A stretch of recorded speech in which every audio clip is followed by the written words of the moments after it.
Is it going? We're live. Here we go. We're live. Hey guys, how's everyone doing? How are we feeling? We're live from the Tempe, Arizona Land Insights office right now. So our first stream from out here, we're really excited about it. And we're excited to talk about some features that we've released and some big news. So just making sure everything's going through. Can you guys hear us loud and clear?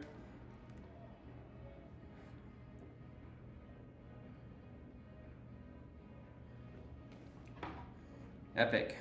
Okay. Perfect. Good. Amazing, amazing. Everybody drop in the comments where you're tuning in from. Where in the world are you right now?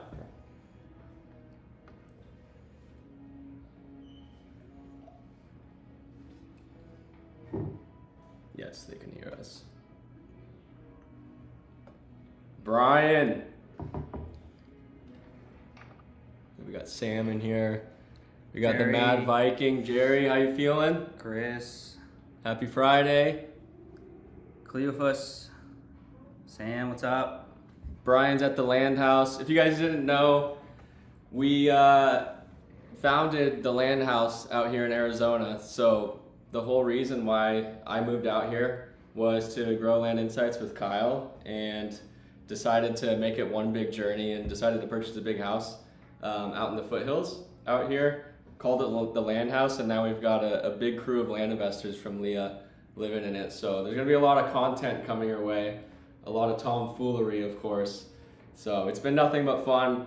I really imagined a situation where we could all work and have friends that we enjoyed working with all in one place, and just build a really good routine around that. So I'm happy about this whole situation. We've gotten a lot of work done out here in our office so far. So it's just rapid expansion mode right now. We've been grinding and it's all exciting. So it's just a new type of energy we've unlocked for sure.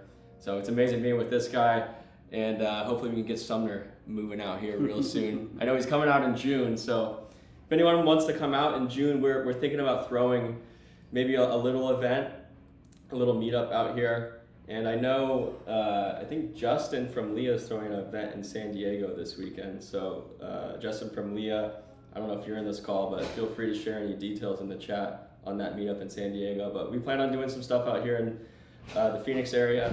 So stay tuned for that. We'll definitely release that inside the Discords and the Facebook groups.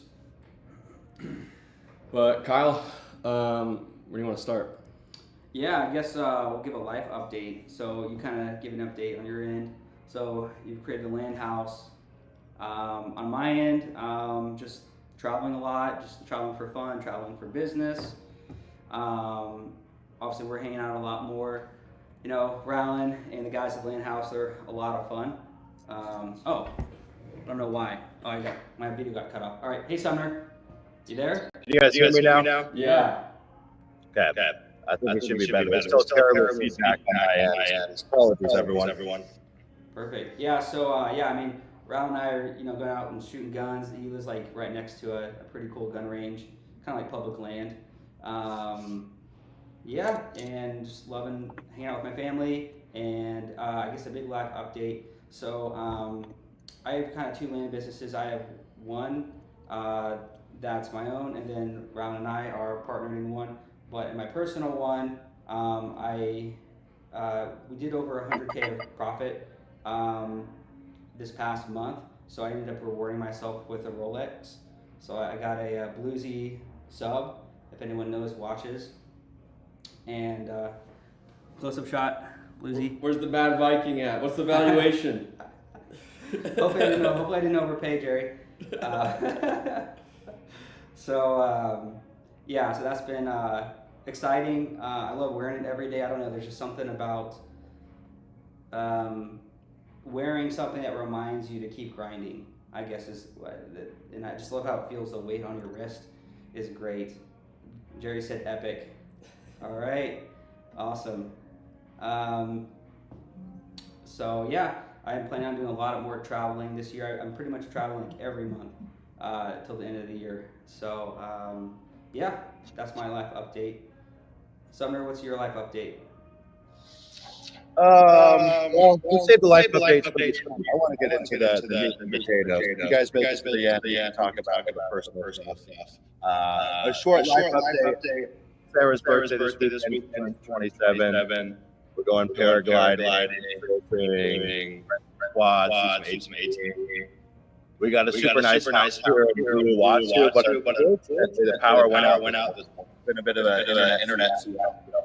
Before we kick things off, I'm going to give you high level. We're going to go today. Obviously, we're going to be unveiling the comping tool, which is the first ever for us. It's the first peak anyone's ever gotten. It's a pretty big fucking deal, to be honest. I'm going to swear because it's that big a deal. We've been working on this tool for really over the last year. We've been in business for probably the last 10 months. And it's taken the average field that we comp from about 15 minutes down to somewhere between 2 to 5 minutes per deal. And it's increased our accuracy from around 30+% in terms of how accurate we are with the offers that we're giving sellers. So it's a game changer.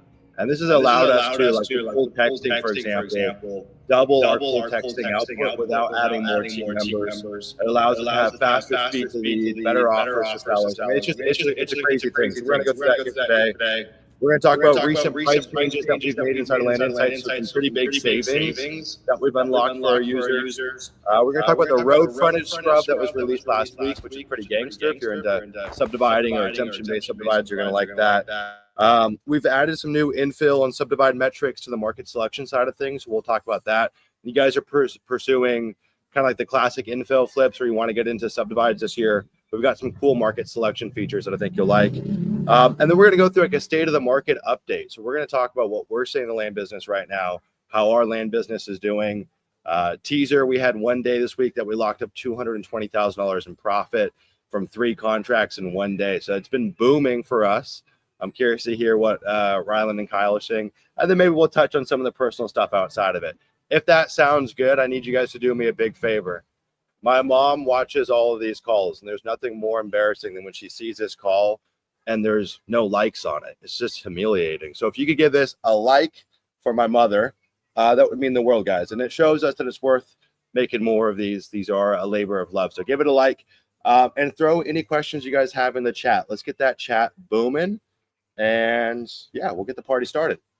Kyle, should we wet their palate and start with the comp tool first? We had pricing changes on the top of the list, but I think we know why everyone's here. Sure, let's do it. So just before I get started though, we are seeing some echo people were saying there's echo in the video. So I think it's because we're both talking. So while I'm demoing it, guys, is echo still there? Okay, I see good there, better, thanks, good now. So Sumner, if you could go ahead and mute, then we won't get feedback back and forth. All right, so guys, just give me a second here. I'm gonna pull up the right screen, share the right screen and all of that. Okay.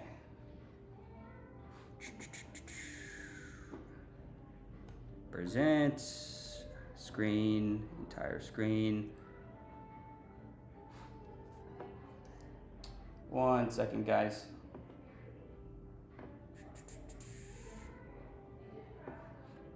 Okay. Cool. Give me a thumbs up if you can see my screen. Yeah, perfect. All right, guys. So we're gonna dig into the comping tool. So I have exported some data from Land Insights. And I've just I picked a couple counties, one in Florida, one in Tennessee, and we're gonna comp some deals for you here. So I just highlighted some rows. I just picked some random rows and we'll just run from there. So guys, every data point that you've exported so far has actually come with a special link called the comping link. Up to this point, if you were to click on this, it would have just taken you to a coming soon page. But now it actually works. So if you're importing your data into your CRM and you're importing this column as a field into your CRM, then you should just be able to click on this. So why do we do this? The idea is when you get a lead, say you mail a county, you text a county, you cold call a county, when you get a lead that's at least warm and you want to go comp it, you could basically click a link inside your CRM, and then you could instantly be dropped into a tool that's going to allow you to comp it within, honestly, a few minutes. So, Sumner, how fast do we kind of estimate people like without this tool usually comp? Like how long does it usually take? It's like around 15 minutes, 10 to 15 minutes. Yeah. 10 minutes if you're quicker. On our tool, we're doing between 100 and 200 comps per day, and it's taking us about like 3 to 5 minutes at this point. Yeah. With all our trained people, with the tool, of course. Yeah, my texting VA is doing about 3 minutes per comp, and she's pretty good. So let's assume that you have a Land Insights account and you have this data. So let's go ahead and click on this parcel here. So what's going to happen, guys, is it's going to drop you right in to the comping tool. So I'm kind of excited. This is the first time we've shown this. I've been using a more simple version for over a year, and now we're kind of we've professionalized it and made it really pretty. Sumner Healey and I have worked together to kind of really pump it up to kind of be its full potential, and we have a lot more plans on top of that to improve this. So let's just jump in. So this property is owned by Dix Roosevelt Living Trust in Columbia, Florida. So the first thing I want you to point out is the parcel insights. So the goal here, guys, is just to kind of give you some red, yellow, and green flags. So red flags should really consider, yellow flags you need to think about, and then green flags are kind of some positive things or some things that are kind of going for the property. So in this case, this property has less than 30% flood zone, less than 30% wetlands coverage, was a family transfer, which I'll point out is a very unique feature of Land Insights. We basically know that this was a inherited property or a property that was sold to a family member, perhaps for a very low price, but it isn't an HOA. So that's something to think about. Now on the markets, our goal here is to kind of give you some idea of this is a good market to work in, what is selling, what is not selling, what's the competition like. So in this case, this is a 10 acre, so we're looking for rural recreational properties. So you can see already the sell-through rate over a year is for infill is great. Same thing with rural. The rural active count is between 20 active comps and 250 listings. So that's good. You want to see some activity on market, and the rural market has a count of 10 are pending, which is great. Actually, that means we probably could list to list probably at true market value. Although infill, not a lot is sold. Less than 3 have sold in the last 90 days. So this is probably not a good infill market. Okay, so next we have the map. So this map is designed for you to basically do all the due diligence, pretty much in under 30 seconds. So this is the property. We can see immediately it's off of a highway. This yellow line is roads. This is our roads layer. We can just control click, look around, nice and flat. This is great so far. I love that it has 2 sides of road frontage. The blue pin is essentially just marking the property. So what's crazy, guys, is if we start zooming out, oh, by the way, there's no wetlands and flood zones in this case, right? So if we zoom out, we can start to see the MLS comps. We have comps from Redfin and Zillow. And we're working on adding more comp sources, but you can immediately see we're actually filtering between 10 and 20. So if I remove this, so this is all the comps. You can pretty much see as many as you want. But in this case, I'm going to set the minimum. I want to see the 10 to 20, since this is a 10 acre property. Maybe I do an 8. So maybe I'll do this I'll just leave it at 20 to be honest. So what am I seeing? I see a 10 over here, right? This property is very close by. 10 acre, just like us, 10 and a half. Looks like it's relatively flat. It has road frontage. There's no wetlands or flood zone. So this would probably be a solid comp. Maybe ours would go for a little more, maybe similar. It has kind of a weird shape. This one's a little bit better of a shape. But this other property might have more development potential since it's off of a highway. and has 2 sets of road frontage. So that's one comp. So what did I do, guys? I just selected this comp. So we have this idea of like a short list of how you comp, right? You pick 3 to 5 comps, and that sort of helps you determine what the value of a property is. Well, I just said this property here is a good comp. It's a relative good comp, right? So look, it sold very quickly. So if I wanted to dig into it, I could totally, right, dig into the Zillow comp, look at the description, look at the pictures, decide really if this is a great comp for me. This is a, you know, pretty solid comp. Now, we can continue to do this, but I want to show you what more we have on this tool. So we have this thing called the Land Insights Comp Value. So this is beta. So what is this? This is essentially an algorithm that determines the value of this property. So our algorithm believes that it's going to trade for about $8,000 or about $9,000 an acre, which if you multiply this by the lot size of 10, you're going to get about 89, right? 89K. So that's what our algorithm suggests it is. It's merely a suggestion, but we do believe it's pretty accurate in most cases. But you always kind of want a manual comp just to double check. Don't just rely on that and make offers, at least not yet. Next, guys, we're stepping into the race car, right? So this is our metrics section. We have 2 rows. The first is kind of giving you an assessment of how the market is. And then the second row is giving you an assessment of the comping and kind of some details that would help you determine if your comping is solid and you can move forward. So we'll kind of cover the market scores. So active supply. So right now there's a total of 151 on-market comps, active comps for only land. Okay, so that's good. If it were super low, like if it was 2, either it's maybe it's not that active of a market. That may not be a great sign. So depending on if it's above or below in the range of like 20 to 250, it's gonna rate it on here. So we're in healthy active range. Our county strength for 6 months. So again, this is just all land in the area. We're at 63%. So that's actually trading above what a healthy market would be. A healthy market is 50%, right? So 100, this is probably what, 120%? It's decent. It's yeah, all right. It's decent. For 6 months, it's like, it's decent.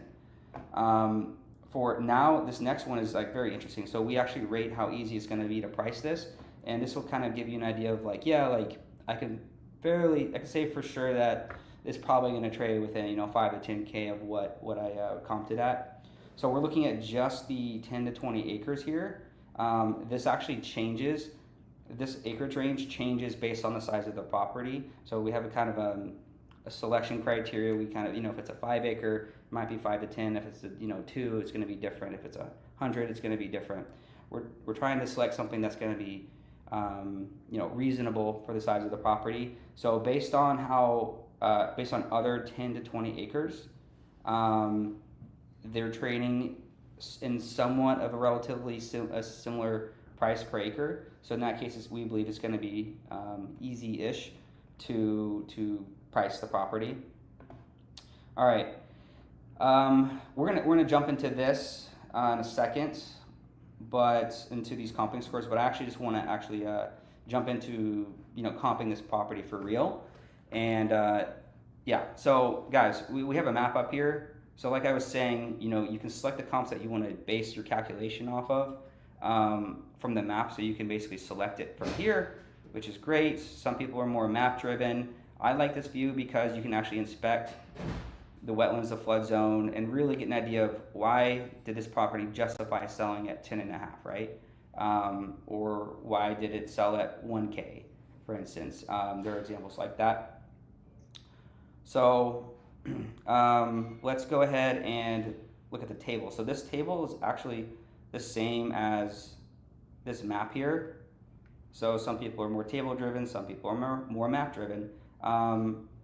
Let's just take a look. So we have this table, we can filter between 10 and 20 acres. we want to see all the comps in the county, we totally could. You can sort by any of these columns. So I'm actually just going to put on the filter of 10 to 20 again. And I want to see acreage descending, basically. So, or ascending. You get the idea. So, okay. This is a 10 acre, so I can see this sold property, 13.5, 11, 10, 23. This is probably really, really nice. If we come over here to the actions column, you can pop open that comp, take a look. Oh, yeah. I mean, this isn't necessarily the nicest property, but this probably has a lot of, probably some commercial. Yeah, it's probably a great lot for commercial. So that's not a good fit for us. So, you can go through and look at these in detail, but just to save time here, I'm going to pick a few. I can see that a lot of them are trading around like 10, 11, 13, 8, something like that. So let's go ahead and pick a few. Let's see. This one. Let's see. This one might be good. Other columns, zip code. So if you're pricing by zip, that's how you run things, then you could totally sort by zip and look how that, things are sort of trading similarly. Days on market as well. So, okay. So now what happens? Of this selected comps table, what we're doing is we're calculating the price per acre in this table. And, the average price per acre in this table. And then we're multiplying that by the lot size. So based off the comps that we've selected here, I don't know if these are absolute best comps, but these are the ones I chose. Then it would calculate to this price per acre, to this total price, market value. One thing I am noticing though is actually want to point out is the distance column. So you can actually sort by distance to the property.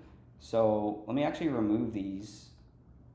And so when I remove them, they go back to the sold table, okay? So I'm gonna actually look what's nearby. There's a 10, 9, 8, 10, 9, 7. So I actually see a local trend. So I probably should have picked comps that are a little closer to the property. So I'm gonna add these. How we doing in the comments? We're good. Okay. So I'm gonna click this one. All right, guys, so maybe this is kind of what I feel is pretty solid. They're all pretty much around the same range. So our price per acre is right around 9.2K. So offer, or this would be a market value 92K. And then you can see here, our automated algorithm actually did 89K. So it's like really not that far off. Now, one thing our algorithm does is it actually performs comp discounts. So I actually want to show that now. So I don't know, maybe someone's really studying the screen. Sorry, do you want to jump in? Yeah, let's take a step back. Yeah. So you guys see a lot on this platform. And basically what we've allowed you to do is go as deep as you want to go or as shallow as you want to go with comping. You can go really quickly or you can go really deep. And that's why we provide these tables with all these comps. But if you want a quick comp, you can just do the manual select feature, right? If you want to like really dive deep. The auto select. Yeah, the auto select. So let's get to that. Yeah. So we mainly comped it around 9, right? 9.2. Like we're really close in terms of the algorithm. Now let me get rid of these. I'm just gonna trash them. Okay. So if you click auto select comps, this is gonna auto comp the property. It's gonna clear out anything that we selected before. And what it's gonna do, guys, is it's going to select the most relevant comps. We're still refining this algorithm. We're releasing this comping feature in about 2 weeks, and we have plenty of time to improve it. And that's what we're going to be focusing on, is really dialing into auto comping. Again, don't fully rely on it, but it's going to be, I'd say, really good. So you can actually see it's selected these comps. You could totally sort them by zip code, and maybe you could sort them by like price per acre. Look for any outliers. There's not that many outliers in this case. Things are honestly trading between like 8 and 11. Maybe this is 13. Maybe we get rid of that. So the other thing, guys, is we actually have this idea of adjustments. Let's talk about that. So one of the weaknesses of just selecting the comps here is you're not able to underwrite specific pros and cons about the property. So this is where this adjustments table comes in. So just like an insurance agent would look at your driving history and say, okay, like you live in a safe area, you have a nice car, you make a high income, but you had 2 DUIs in the past 3 years. Because of that, I need to raise your rate, right? So that's a manual adjustment that they're going to make, or even an algorithm would make. That's just the reality of underwriting, right? So we have the same concept where adjustments can be made. So in this case, the algorithm decided based on the days on market of these comps. We're not going to kind of discuss exactly how it determined this value. That's proprietary, but essentially our algorithm decided that we needed to reduce the comped property, the baseline comped value by 13.5% downwards to arrive at 87. So that's pretty much what it does. And in the future, we're going to add more auto adjustments. So we could adjust on wetlands, flood zone, slope, all sorts of things. And you can add them. So let's imagine that like there's a pole barn. Like we talked to the seller and there's a pole barn on it. There's not one on this property, right? I'll show you. We click this little sniper icon, we can jump right to the property. There's nothing on it, but let's just pretend, right? We talk to them, maybe the satellite imagery is a little out of date. We think that's going to increase the property by 15% above baseline. We can say has pole barn, right? So these two numbers are, anything in this table is summed together, and that's going to be kind of the total percentage that we're going to increase or decrease depending how this adds up. So maybe we also learned that it has, we see that has a bunch of wetlands on it. So you could say, I think it's going to reduce the property value by at least 10%. So you could say, wetlands. Perfect, right? So it reduces it down. So this is really great if you have a team, because if you have a comper who is responsible for essentially comping very detailed, you can essentially have them show your work, right? I'm sure everyone remembers being graded in math of showing your work. So now the same thing can happen here. Anything to add there, Rylan? No, I mean, the adjustment thing is really cool. It's just a built-in calculator. A lot of what we've done in the past is just math in your head, and you take notes inside your CRM. Now it can all be tracked and saved here. So if you exit out, you save the link to your comping tool, you go back in, this is all still going to be here. The same valuation is going to exist there. And keep in mind, like this little days on market adjustment, we want to be as conservative as possible in our pricing as land investors. What I see with a lot of people who are new or not experienced land investors, they're comping way too high. You're never going to get that value out of that property. People will come to me and say, hey, I just locked up a property. It's worth 80 grand. I bought it for 80 grand and I think it's worth 200 grand. I know for a fact it's probably going to be worth more like 140. People comp stuff way too high, and I've become so freaking conservative with my comping, and we're making all these adjustments in here so that it can be conservative. And Kyle, go back up to our algorithm. So this algorithm right here, the beta version, I mean, I haven't seen anything perform better than this. Like, I haven't seen anybody's calculator perform better than this. Kyle's put hundreds of hours into this algorithm. We've tested it for about a year and a half now. Yeah. Kyle and I, a couple months ago, we sat down with a whiteboard doing math with this algorithm. So 2 engineers doing math at a table, working on this algorithm for a few hours just to try to dial it in. And it's not just an average comp algorithm, it's a conservative comp algorithm that's taken into account all these different situations, days on market, proximity, and distance to your property. So there's a lot that goes into this math, and it's taking a more conservative approach instead of just an average. So we're looking at more of the lower quartile of comps in the area, because obviously we're trying to sell everything very quickly. And in order to sell it quickly, we have to sell it at the lowest point of recent comps. We can't sell it at the median price of comps. That's not going to happen. It takes time. Yeah. Yeah, I definitely agree with that. And guys, if you're not sure, you can always add a, negative 15% not sure, right? Or a newbie comp. Just to kind of make sure you're being extra conservative there. So you can underwrite this however you like. You can also add percentages too, right, with the pole barn. So as Ryland said, everything is saved automatically. So this link that I'll just go ahead and close this down, right? So I'll close this down, I'll reopen this. So everything is saved as soon as you do it. Right, here it is. So if someone on your team or you are comping this and you put this into your CRM, you can come back and remind yourself exactly how you arrived at that number. One other thing I want to point out is if you're trying to make offers, yeah, this is the market value, but if you actually want to offer, below that, say we're trying to flip, we could say, negative 50% offer reduction. Let's say offer reduce, and that's going to essentially tell us what our offer would be. Of course, don't forget to delete this, but it will do the math for you, or you can just figure that out yourself. No more calculators, guys. I've been using the calculator app on my computer for 4 years. We're done. There's no need. Everything is here. This is as absolutely efficient as you can get.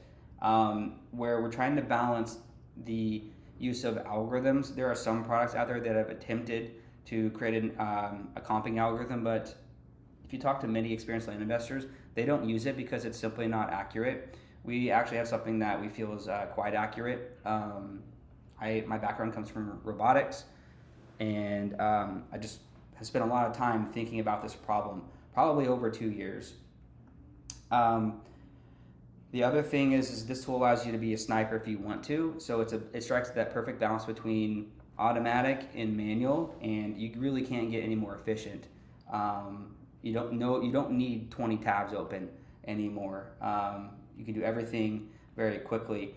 Now, guys, let me go back up to the comping score since we've comped this property here.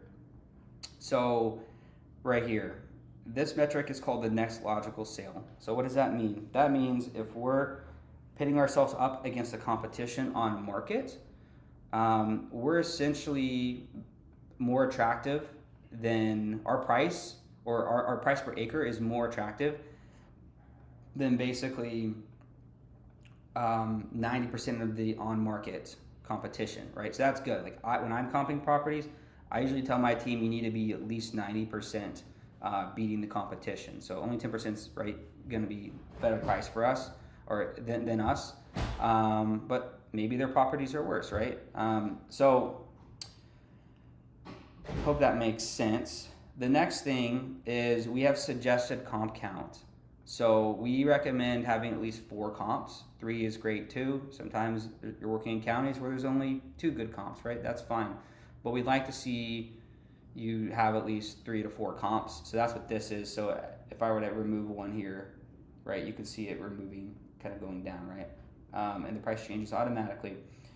Now, this one here, we're going to comp a property in a second that actually shows us value. So if we know how much if we know the last sale price, we're actually going to show that, and we're going to compare that against this. So if they bought it for 90 and the market value we're estimating roughly is 94, that means they're in a plus 4K.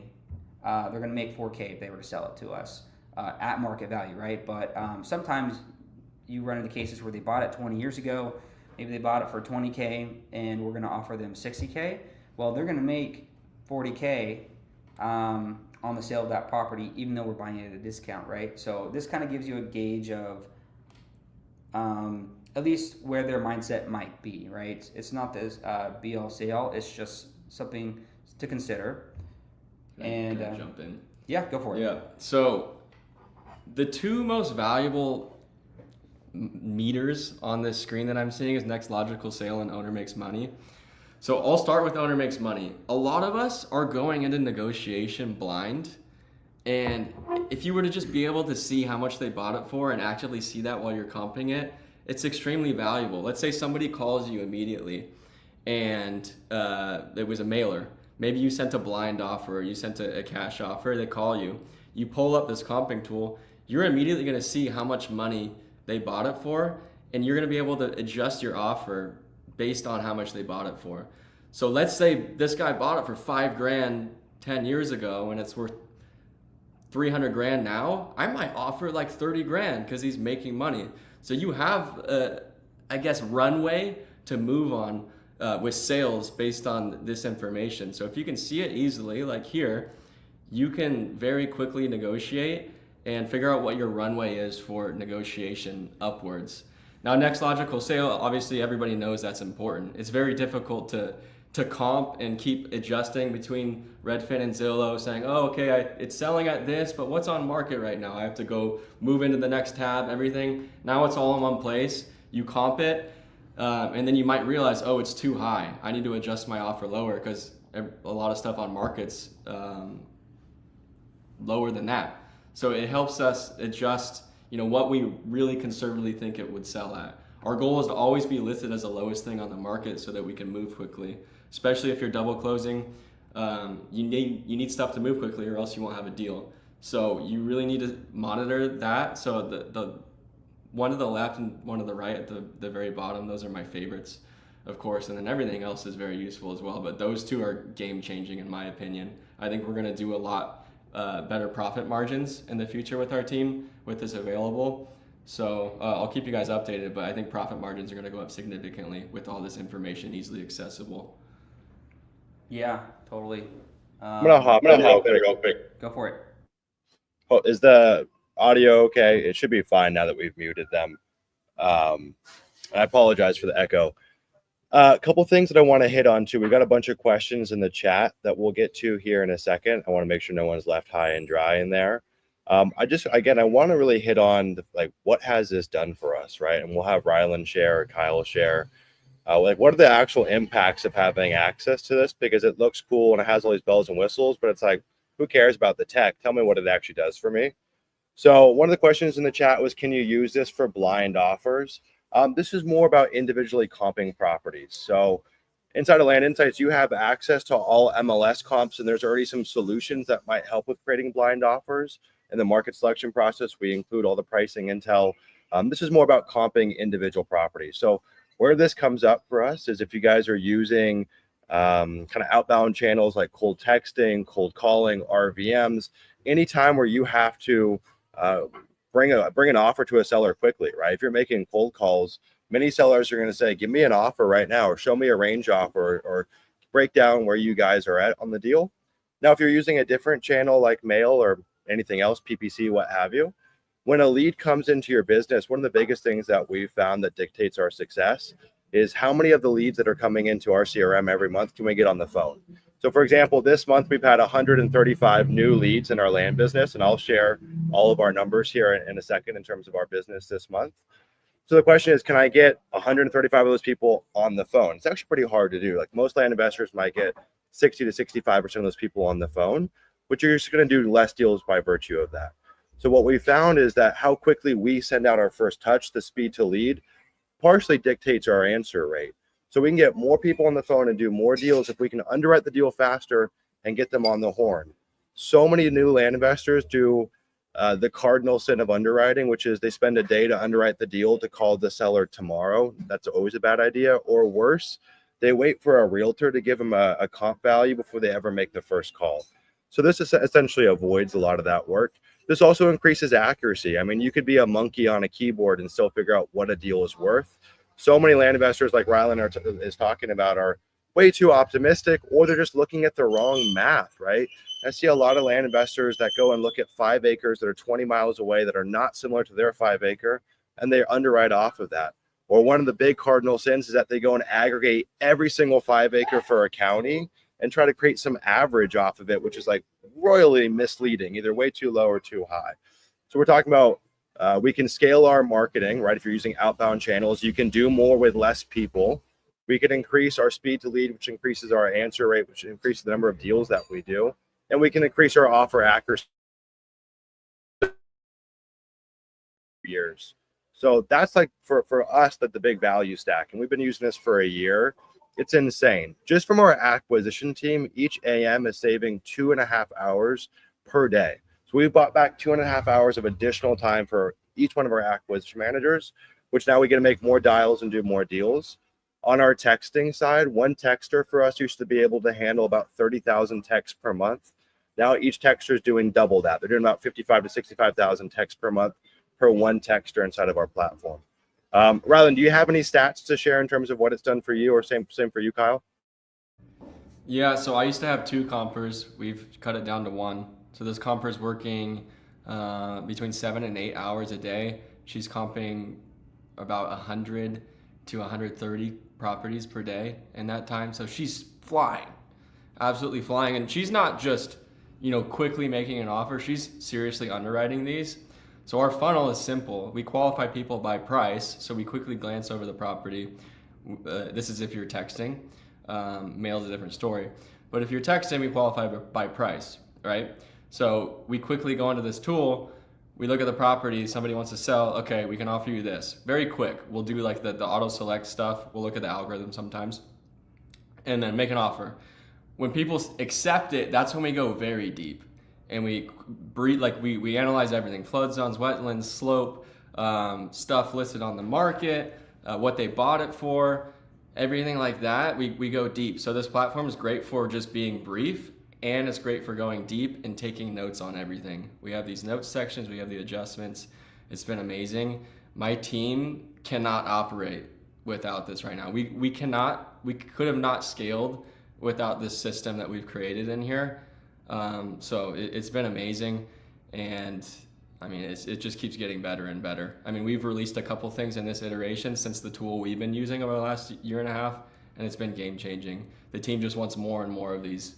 So it's sometimes we come up with solutions that people don't know they needed, and it feels pretty good to know everyone's excited about it and know everybody's saving a lot of time. So on my team collectively, we've been able to shorten our team. We've been able to get rid of a comper, and everybody on our team, the acquisition managers, the lead managers, they all understand the value really well, and they've actually been able to train themselves up on comping and work with each other to really comp the deal. Whereas in the past, we just had one comper who knew the value, and we'd give them room to negotiate. Everybody on our team now can go in here, look at the valuation, and understand the valuation. So now it's become so easy to underwrite these deals. It's just the ultimate assessor platform, in my opinion.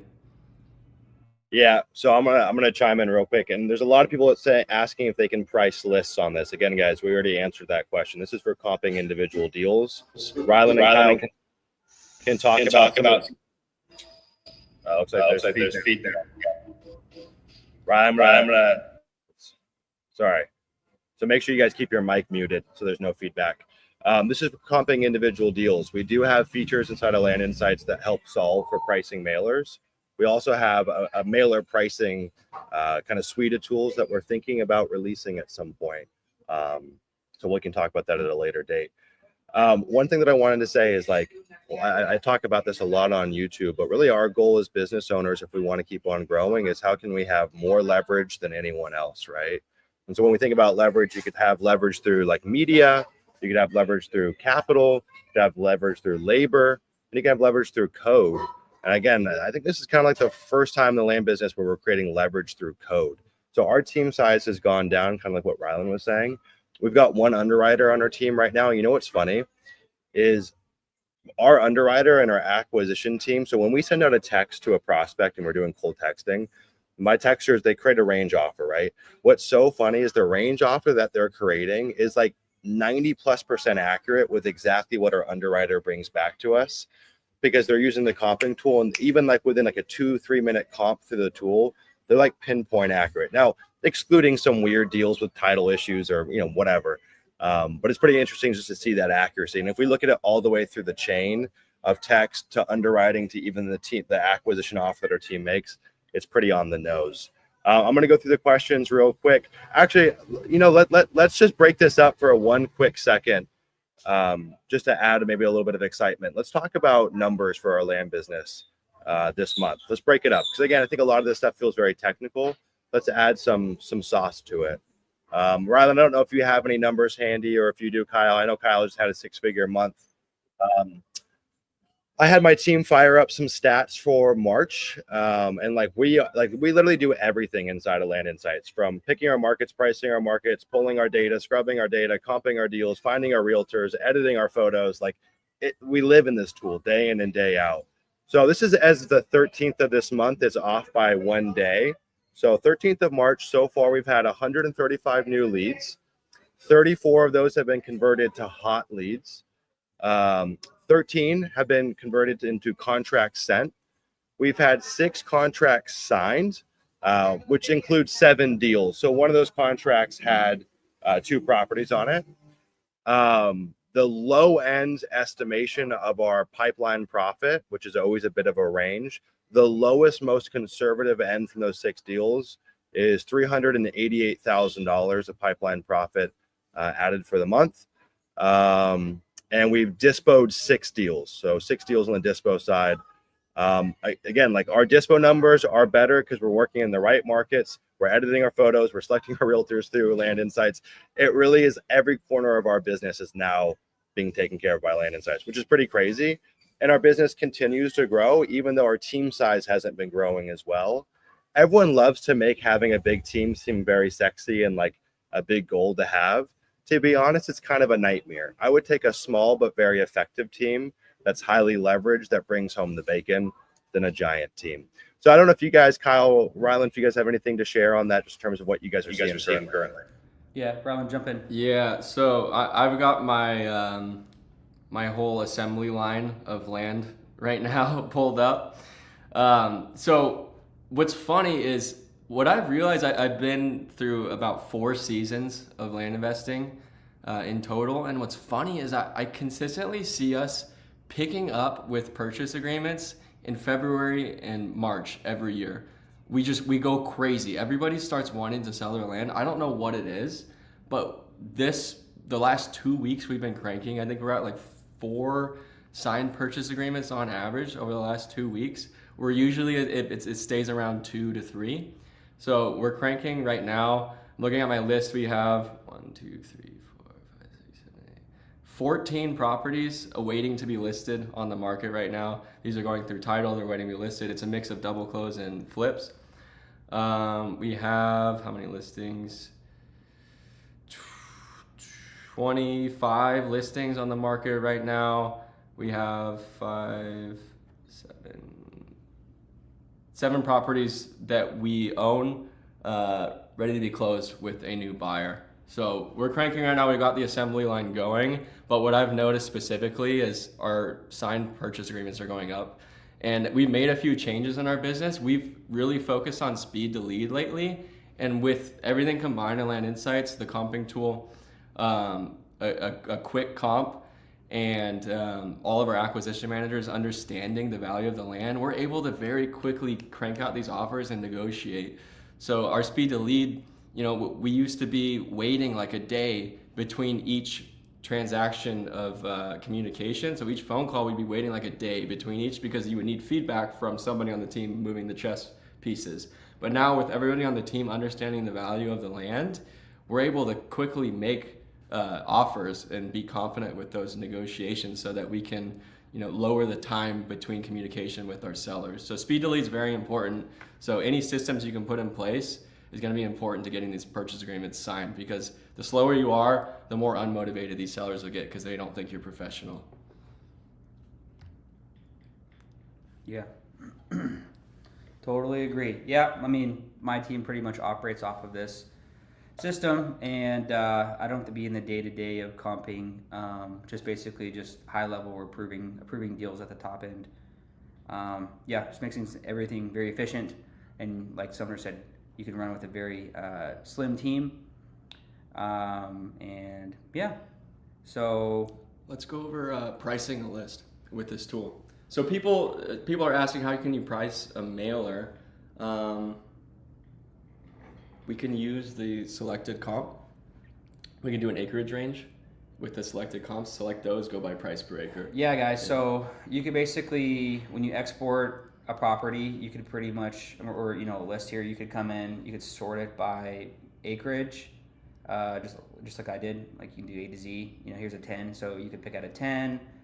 You could pick out a 15, a 20, you know, whatever. I just did 10 to 20 here just as a test for this live stream. And then you can pull up 10 to 20s or whatever acreage range you want. Maybe you could do 8. Sort by price per acre. And you could come down and scroll and see, yeah, I think things are going to go for, you know, around here, right? So you can kind of get a decent idea that way. If you wanted the whole list, you know, or so say you did 10 to 20s, then you wanted to do, you know, like we'll call it like 12 to, I don't know, 25. Maybe that's like trying to price 15s. You could do the same thing, right?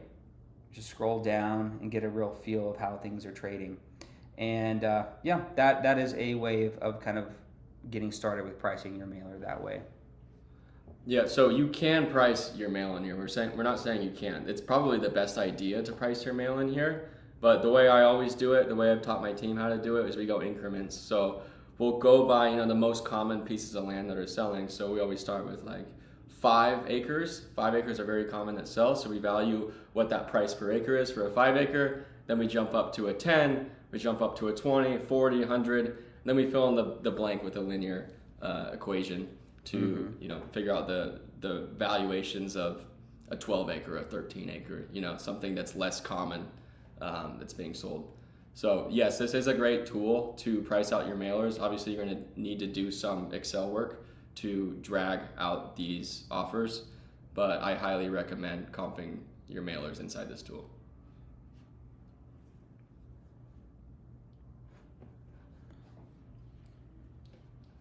Perfect. You want to go through the Go ahead, Sumner.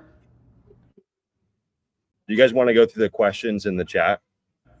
Sure. Yeah. So let's see.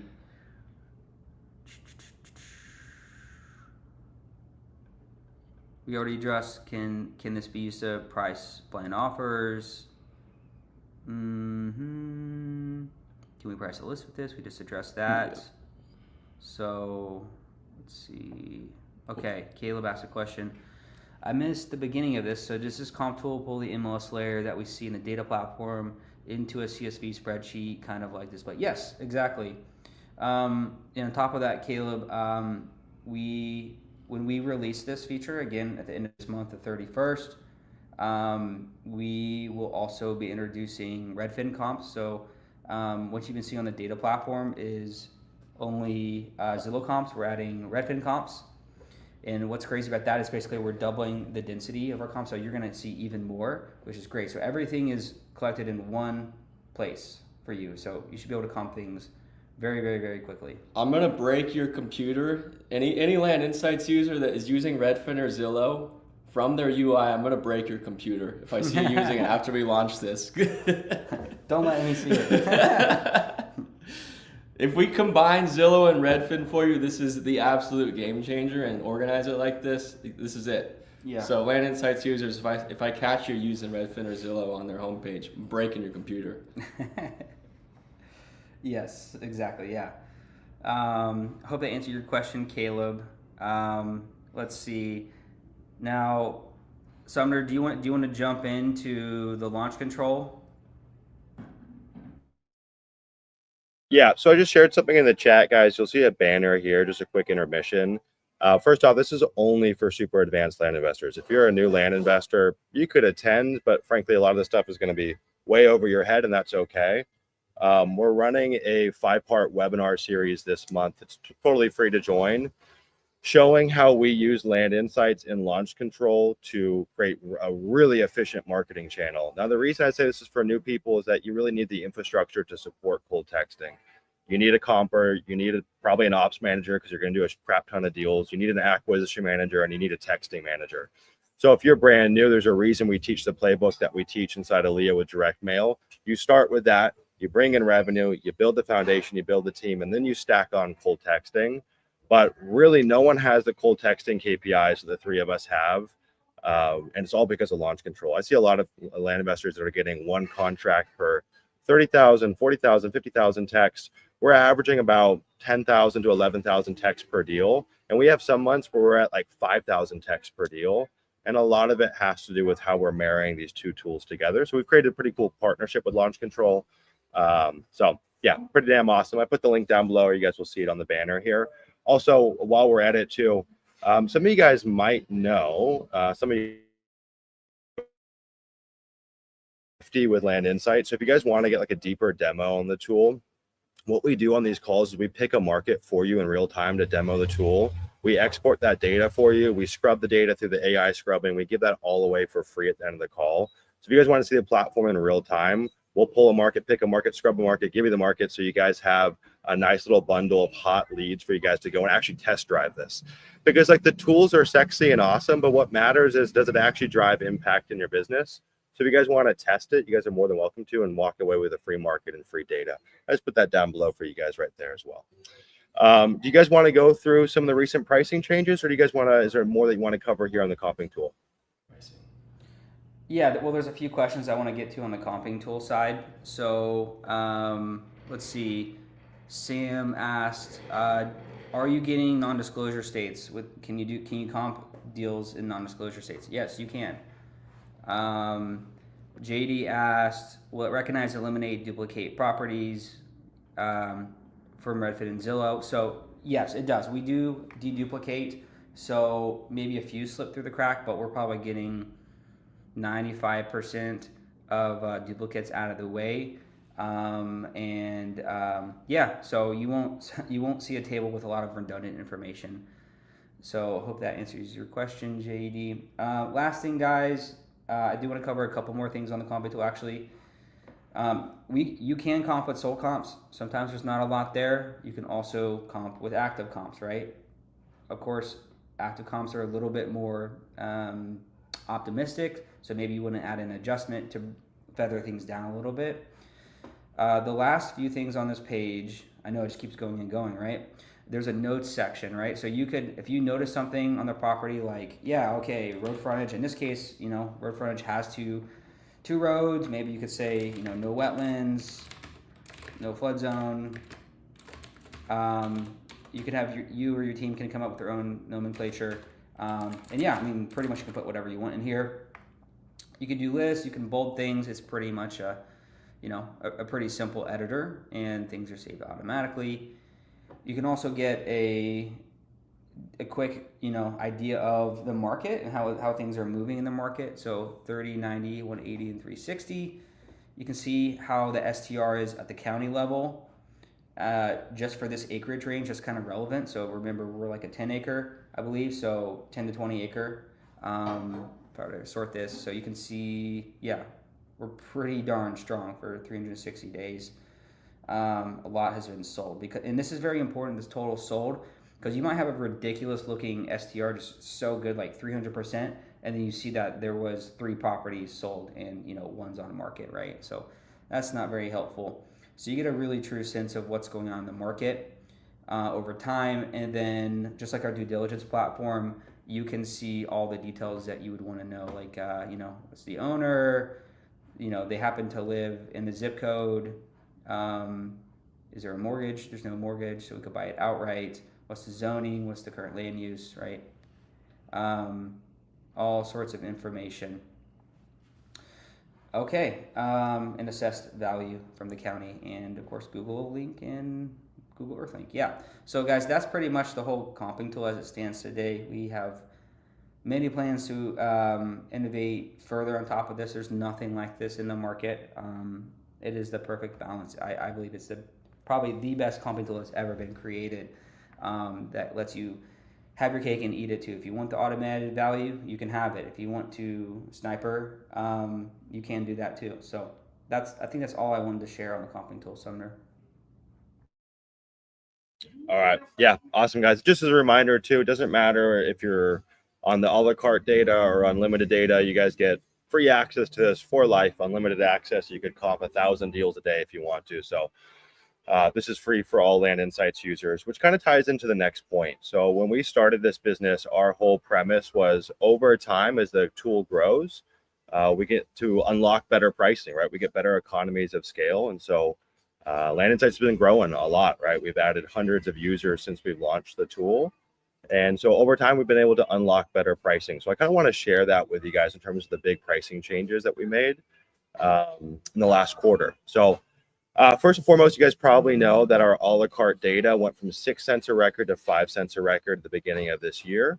It's about an 18% drop in cost on the a la carte data. Now, for context, you guys do need a Land Insight subscription. There's been confusion. You can't pull the data without having Land Insight subscription.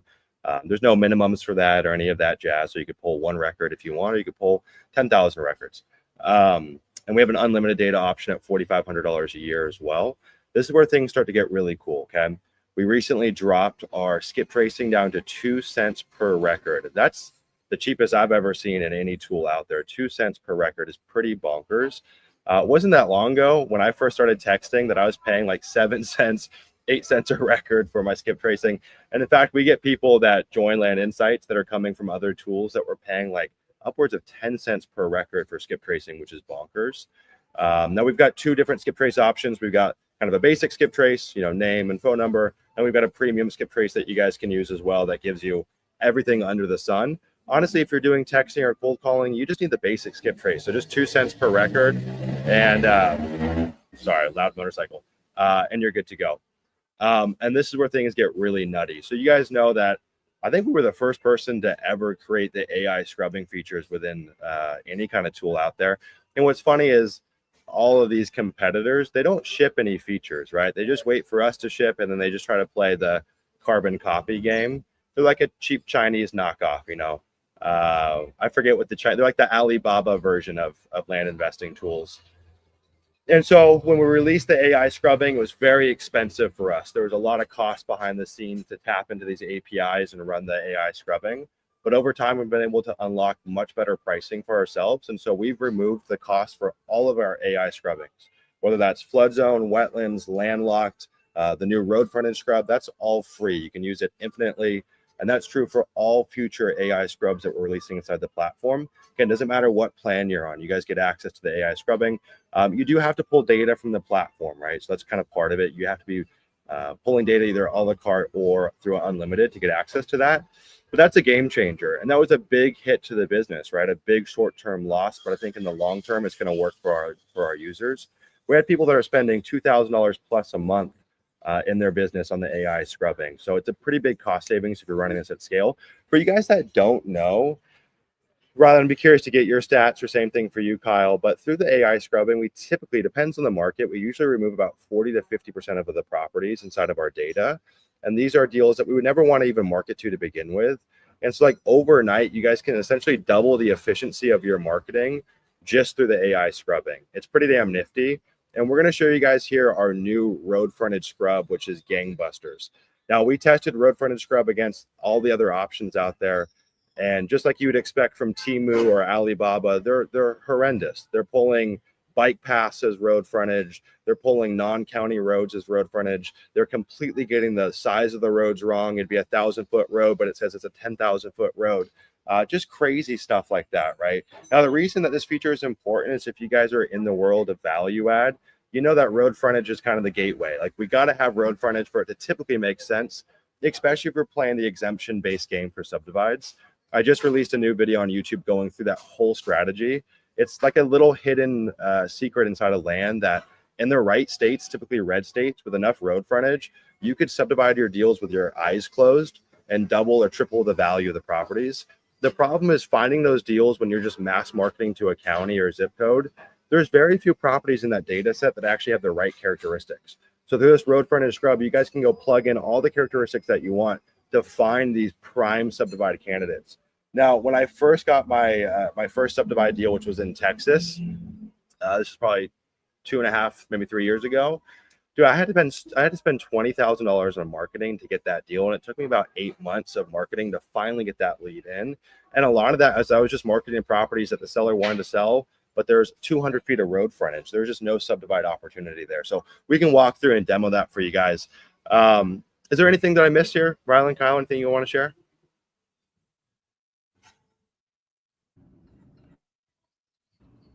Do you have anything? No. No? Yeah, I think you hit all the pricing updates. Yeah. Okay, so Kyle, since you're already sharing your screen, let's go show them the road frontage scrub in real time so they can play with this. And again, this is where like this tool kind of moves away from just being a cost center to a profit center, right? Like if you guys can go and spend $100 in marketing to get a Subdivide deal opposed to $10,000 in marketing to get a Subdivide deal through this scrubbing, that's pretty nifty. That's pretty damn cool.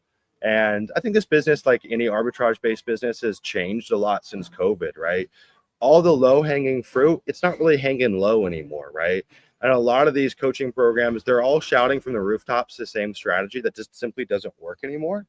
And so we need to skill up. If we want to get better deals and still have a profitable flipping business, the skill spectrum has changed. There's still a lot of low-hanging fruit if you skill up. And this is kind of a skill piece, right? And again, a lot of this stuff you could figure out how to do it manually. It's just a giant time suck. But the day and age of like just sending out some mail and getting lucky, like just doesn't really work anymore. And I've seen a lot of folks that have left the land flipping business because they've been running outdated strategies that just aren't up to speed with what works today.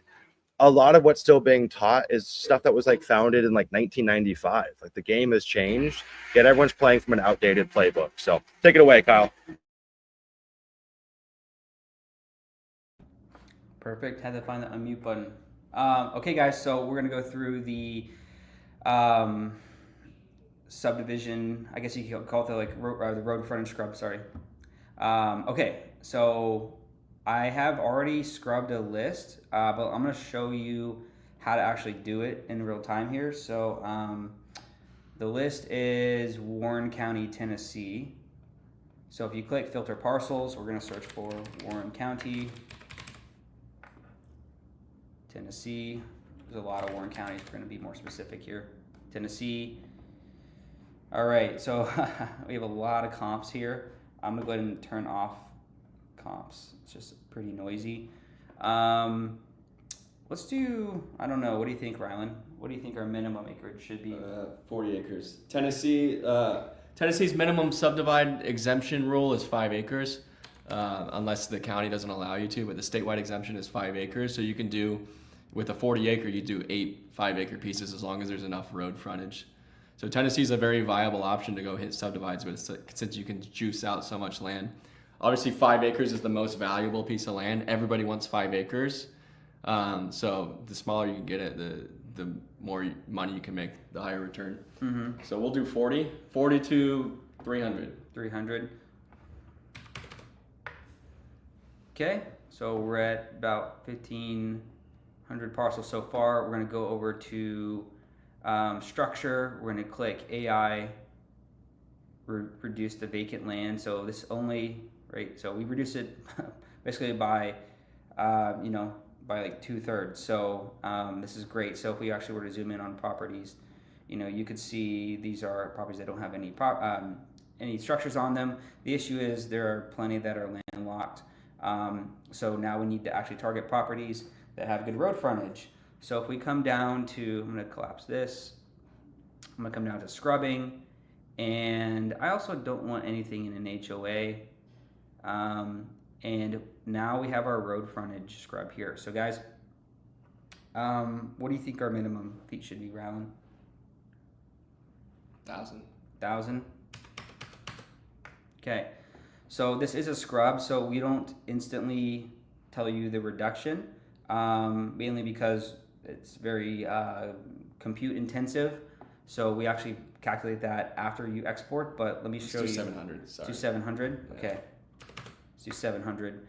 Okay, so you could set a minimum, you can set a maximum. I don't know why you would want to set a maximum. You could. There might be a reason to do that. Maybe you don't want like really long pieces of land that could be like a road. I've seen that before. So we could essentially bucket it down, but we're just gonna say our minimum is 700 feet. And here is, I'm sorry, did you want to jump in? No? Okay. Then we have some options for scrubbing. So this is where things get interesting because you can kind of run different campaigns. Maybe you wanted to run a campaign where you're only targeting properties that have 700 feet of road frontage, and they're only have road frontage on highways, right? Or maybe you don't want anything on a highway because you're not a developer, or for whatever reason you just think kind of rural rec is going to be, in this county, is going to be kind of situated on normal roads. Normal roads would be like roads that you can see on Google Maps, for instance, right? That have like a name. There's other criteria that could make it a normal road, but that's kind of a way to think about it, as if a road has a name. So if we want to target like highway properties that have great road frontage, you could do that. If you want to do just normal roads, you could do that. And then there's this idea of local roads. So essentially, a local road is it's kind of taking in a proprietary data set that we have that includes roads that locals would know about, but you may not see on Google Maps. But it could be a legal road. It may not be, maybe a private road. Now, what we recommend people do is we run all of them, because that's going to give you basically the best results. You're going to be able to reach out to as many leads as possible, and you have a lot of chances at bat. So we turn them all on by default. We recommend them to all be on, unless you have a reason to turn them off.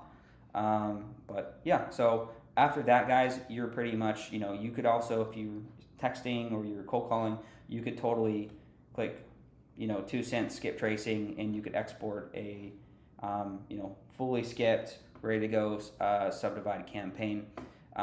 So you would essentially hit export, and then you would purchase after that. So I'm going to save us the time and actually show what that looks like once you have gone through the export process. So here it is. So there you go. There's road frontage here. 27 acres, you can split that up into 5 pieces. Mm-hmm. So on this one, I would probably do like 3 splits. I wouldn't say there's like a whole lot of road frontage, but there is opportunity to subdivide it. I'd probably split this into 3 pieces. Otherwise, you're ending up with bowling alley lots. Right. So let's find another. Here's another one. That one's prime, absolutely prime. Yep. So guys, what you could do is, see this house is 30 acres. You could totally come over here into MLS comps. You could put, let's say, 5 to what? 8. 8. And now you can basically zoom out. See what it's going and for. See what it's going for. So it's worth like 20, 23, 15. Yeah. Yeah. So basically, 5 acre would be 15K. So 15 times 5, pretty good force appreciation. So then you can adjust the acreage to see what it's currently worth. See if there's any room to make a profit. So we do this all day. Me and Kyle personally run a Subdivide business. We couldn't help ourselves after building this tool, so it was only inevitable we built one. So yeah, we're doing this all day. There's really good opportunity to just hone in on the absolute best Subdivide opportunities. That's right. So yeah, guys, and the other thing is, once you download a parcel, let me go ahead and open this up here. Hope I can do this live. Okay. Oh, of course, I opened like 7 copies because I clicked it so many times. Okay. We'll run over here. So we have some very interesting pieces of information. So we have road frontage. This is very accurate, as Sumner mentioned. There are some Alibaba, folks out there, we'll call them, that yes, they have this feature, but honestly, it's not that accurate. They cut a lot of corners. We've done a lot of research on this. We don't always release things first, but we release the best. And we're always going to be the leaders in innovation in land investing. So this road frontage is very accurate. You could go totally measure this, and with our ruler tool. But we've actually released some stuff on Instagram showing how that works. The other thing that's really interesting is we actually have road frontage names. So that's something that also no one else has. Super, super cool. So you could use this like in your texting campaigns. You could use this in your mailing campaigns. You could say, hey, I noticed you have a 30 acre on this property. Hey, I was just driving by and I noticed your property on Wood Cemetery Road. Would you be interested in an offer, right? So there's a lot of little upgrades to the subdividing that we have. Yeah, and in the future, guys, we could break it out even further if we hear there's interest. Like we could tell you, oh yeah, there's this much highway frontage, there's this much normal road frontage, there's this much, local frontage, and you can really slice and dice it however you want. So is there anything else we should cover on that, or Sumner, do you want to jump in? I'm good. You guys want to hit the questions in the chat? It's a little loud in here. I hope the audio is okay. I'm going to have you guys go through and hit the question. Got it. All right, we'll scroll up.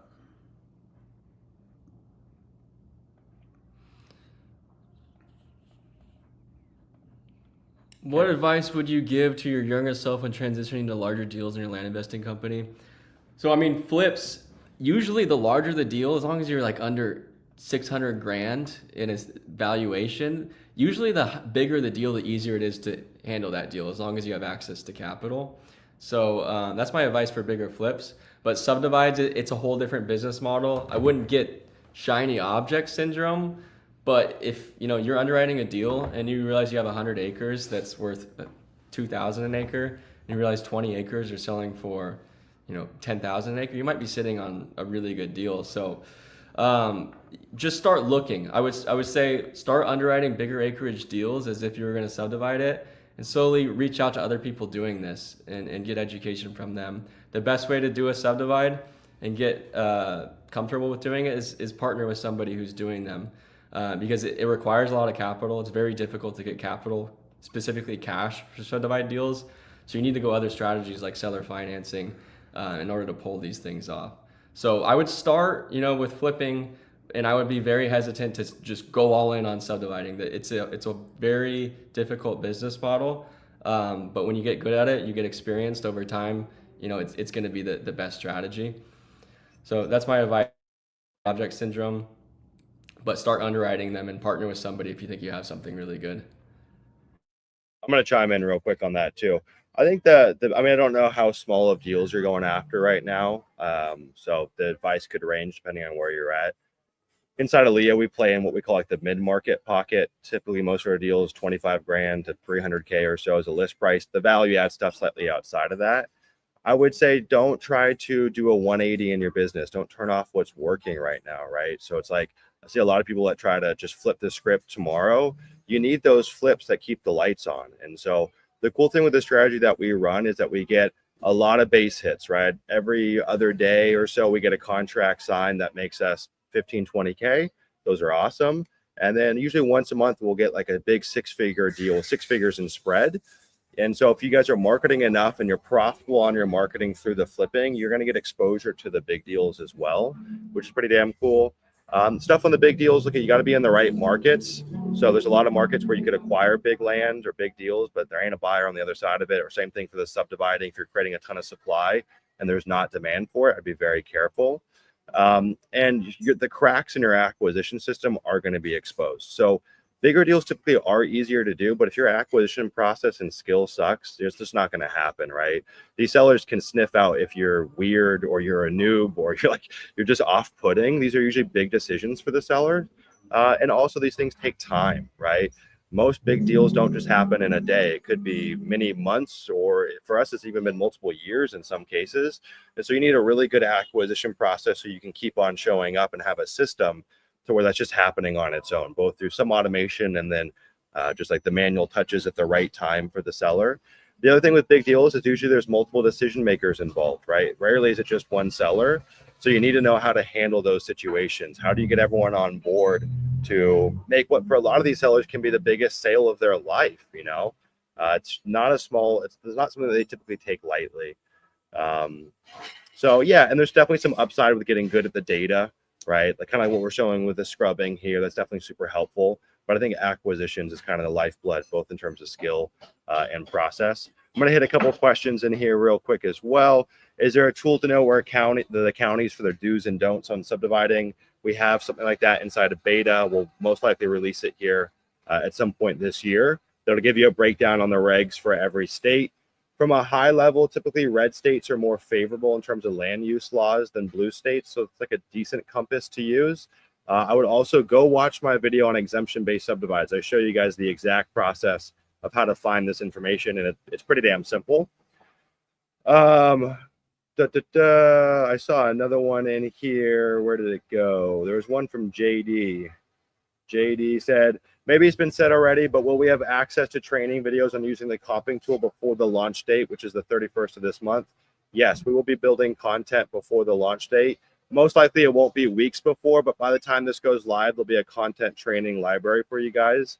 And hopefully we can have some of that stuff released slightly before so you guys can start getting prepped on it. If you guys have any questions as you get into this, inside of Land Insights, we run a monthly support call. We have our Discord. And if you guys really need help, we're happy to do a training call with Ari where you can walk your team through it. So tons of support to make sure that you guys know how to use all this stuff outside of just the training content. Cleo says, what habits or routines have helped you guys stay disciplined and consistent in your land investing business?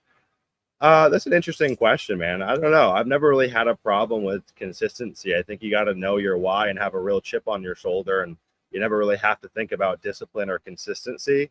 One thing that I will say is that you should break down the inputs that you need in your business. Okay, so Cleo, if you want to make 100 grand this year, what's the math required to do that in terms of the inputs, the activities that you need to do, and then break that down into a weekly cadence. So let's say you have to send 5,000 mailers a month. Cool, that's 1,250 mailers per week. Have that as a task or a reminder in your calendar where every week you have to hit those activity metrics. This game is really just a business of math. There's certain inputs that you need to hit to get the outputs that you want. So know those numbers and break it down into weekly activity. There's no guesswork in this business. It's really simple, honestly. And you just have to make sure you adhere to that math. I don't know if you guys have anything to chime in on that.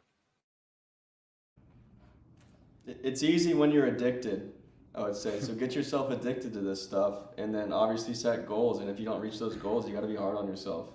If you're running inconsistent marketing campaigns, your business is going to fall apart. So if you can build consistent processes, daily scheduling, and running your KPIs and trying to figure out this is how much I need to send in order to make this amount of money. It's a very simple business model. It's clearly what you put in is what you get out.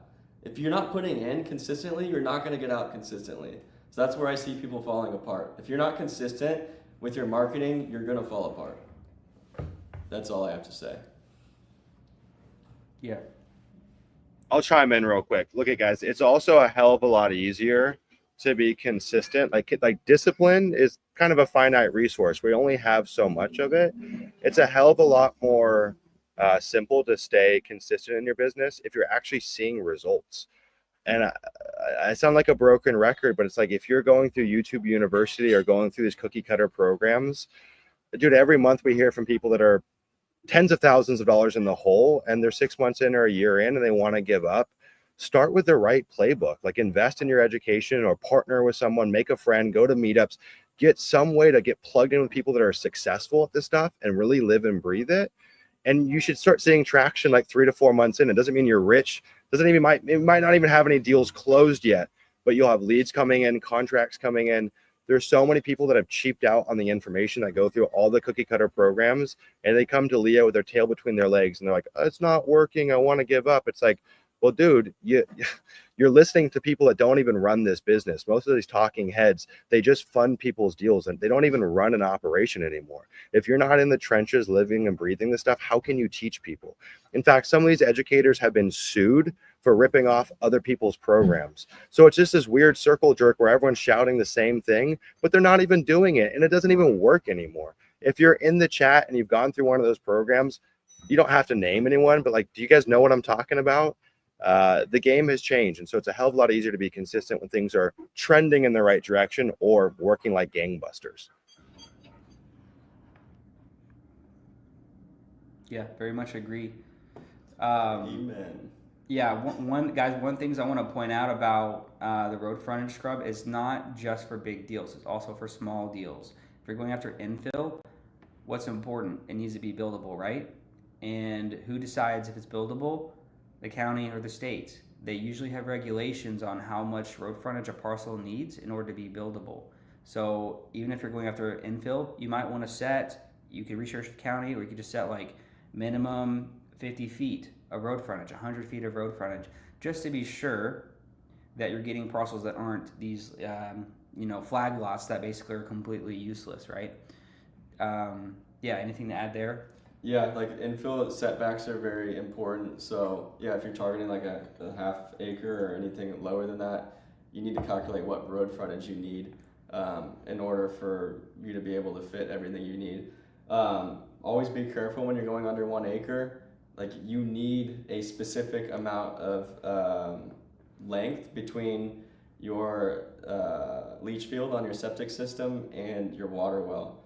So yes, road frontage is very important because that's going to help you calculate what your setbacks are and how much room you have to build a house.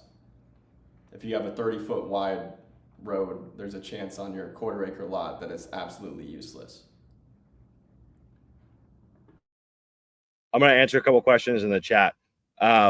Everyone's agreeing they've gone through the whole education cycle. Caleb says, I bought several land education programs and LIA dwarfs everything else out there.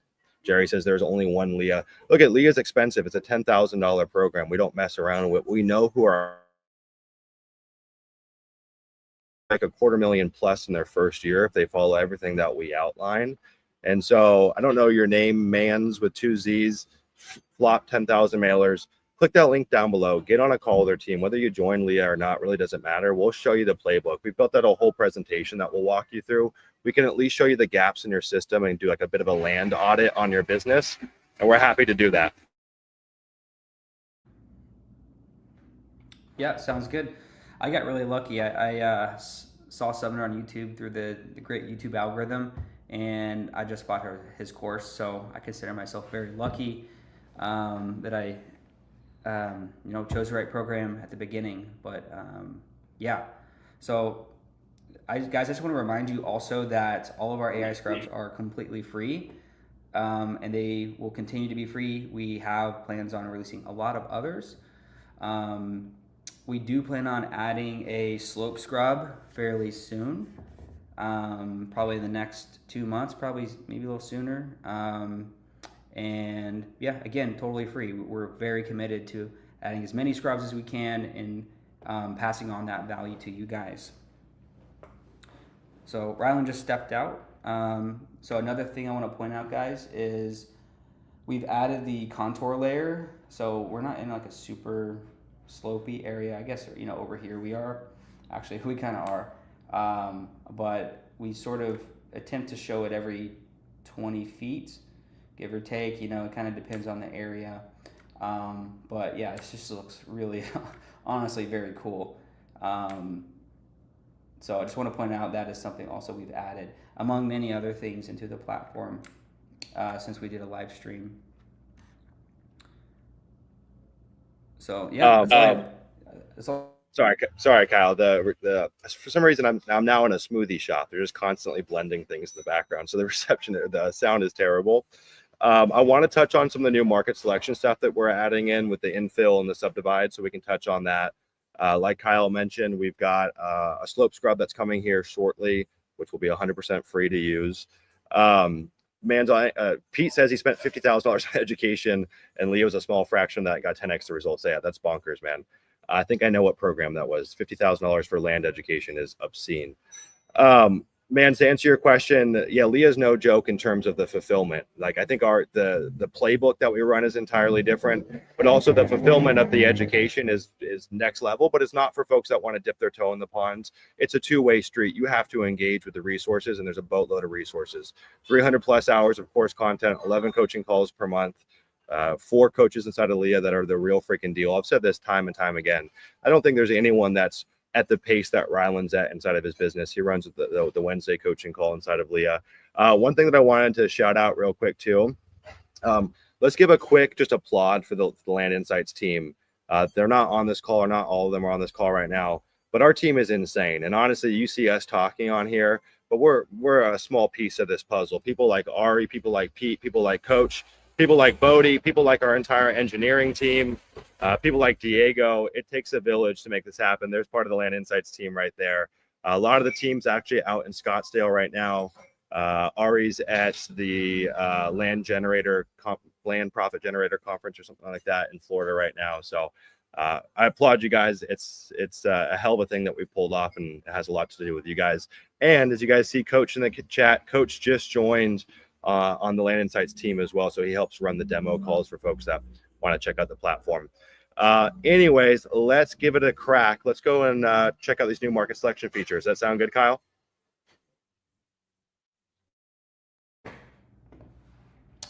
The new.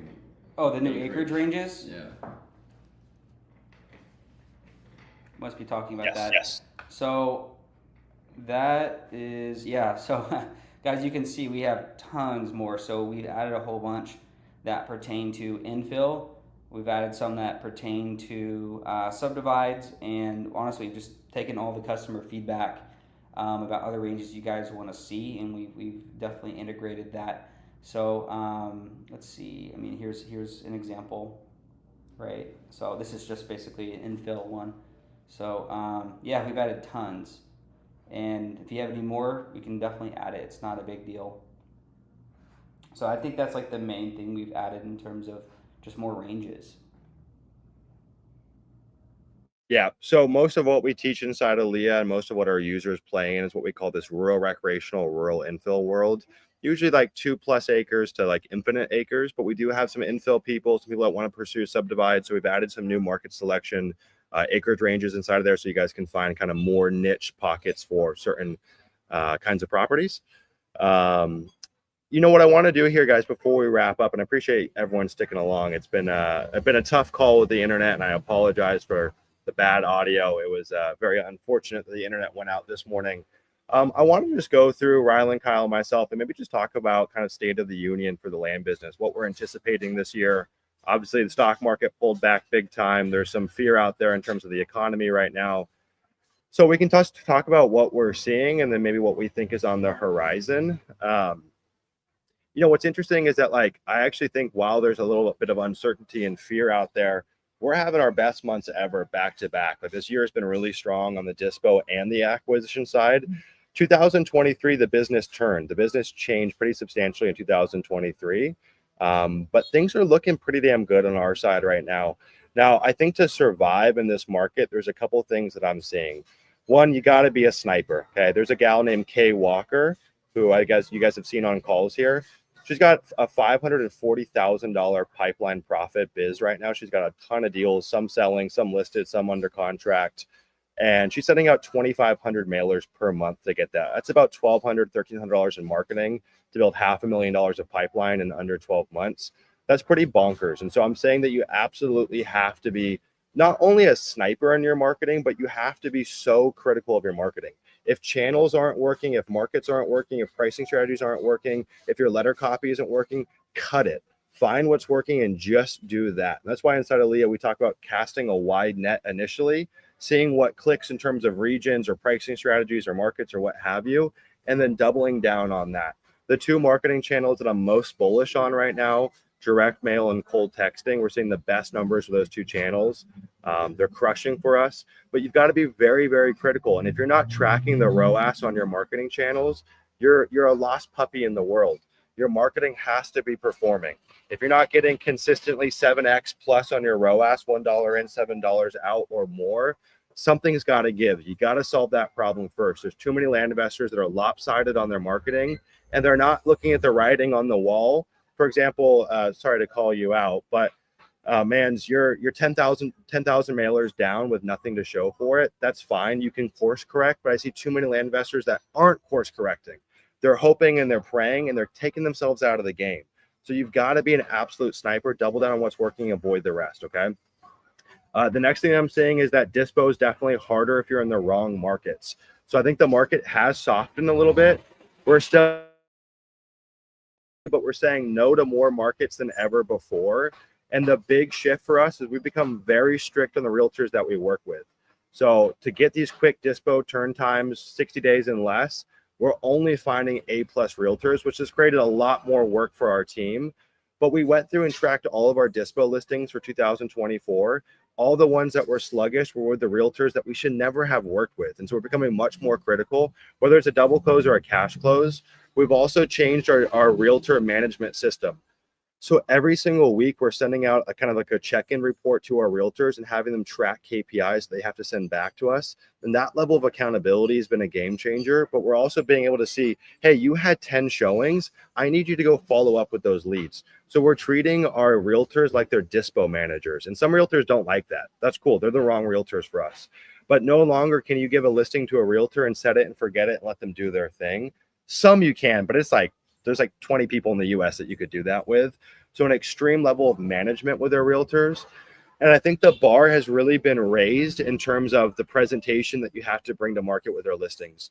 Twice in the last 3 weeks, we had buyers agents reach out to us asking for us to coach them on how we created such a good listing package. So you can't get away with the crappy drone photos or the Google Earth photos or the iPhone photos. It just doesn't work anymore because there's less buyers in a lot of these markets. And so they're going to go take the one that has more curb appeal, frankly.